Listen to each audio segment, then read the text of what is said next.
Hey guys, Thingfishy here and welcome to my first attempt at making some gaming content for YouTube. So first off, Elden Ring is finally here, it's finally out, we're finally all playing it, and as someone who has been more excited about this game than any other game in history, I have to say that at no point in the last 3 years since that reveal trailer did I even begin to expect it would be as good as it is. It's incredible, but I'm going to cover that in a later video with my thoughts once I've finished the full game. But today I wanted to talk about a very specific mechanic in Elden Ring, one that I believe is more powerful than it has been in previous Souls titles, and I am of course talking about parrying. Specifically the buckler parry for this video, but I'm also going to talk about the other parry weapons, how they compare to the buckler, and how they compare to previous Souls games. Now, despite being over 100 hours into Elden Ring at this point, I'm still yet to finish it. And so I haven't done a whole lot of digging into the game, the story, or the technical data around parrying. So everything that I talk about in this video will be based purely on how parrying feels in Elden Ring, from someone who relies on it a lot in the other Souls titles. If you enjoy this video, let me know and I'll make another one once I've finished the game and had a chance to go through all the data. So first off, let me tell you about my early impressions of parrying in Elden Ring. When I played the network test in November last year, one of my favourite things about it was how easily you could bully Margit the Fell Omen with parrying. So when I fired up the full release, I couldn't wait to do this again.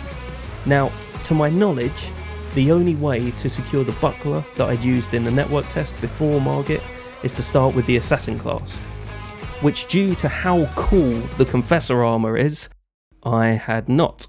So I'd have to rely on something else. My first attempts at parrying Margit were with a medium shield. Now, traditionally this would have a far tighter parry window than the buckler in previous titles, but still useful in an emergency. And due to the previous experience I had of Margit's attack timings from the network test, I was fairly confident. Now, unfortunately for me, this confidence was very much misplaced, as after about 10 attempts, I'd only successfully parried him a couple of times, and they were more luck than judgment, I think.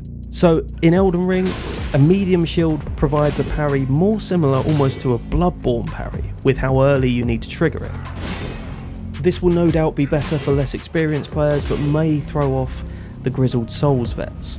So, no medium shield parries, Margit remains standing.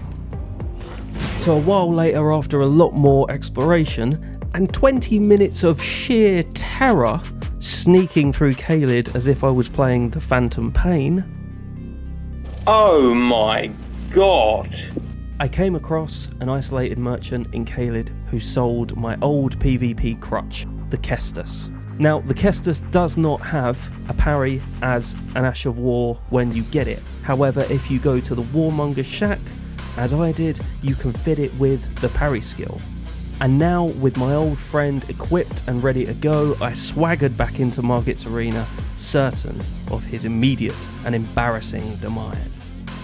And once again, dear friends, my confidence was misplaced. Oh, come on, don't kill me now.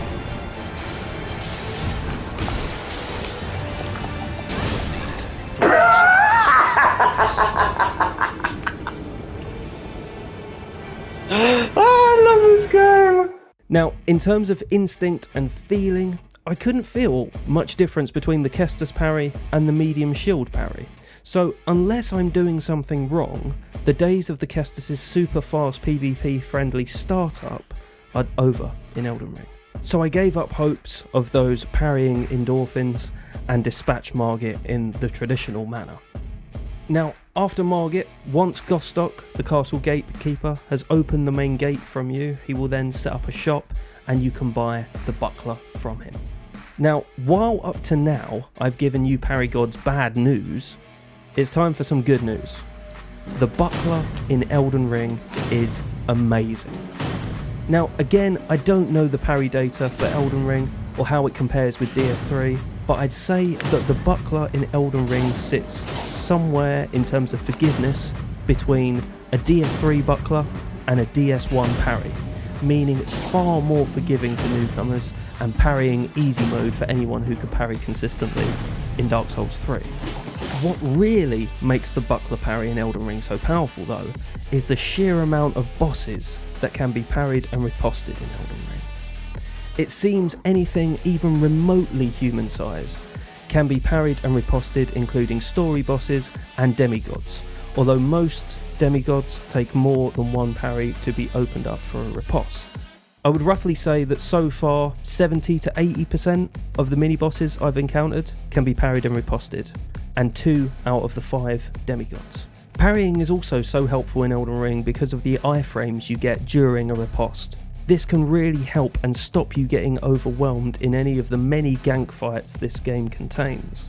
For beginners, if you're new to the parrying mechanic and want some tips, the trick is to focus on the enemy's arm rather than their weapon, and hit L2 just as their arm begins to move towards you. This is for the buckler.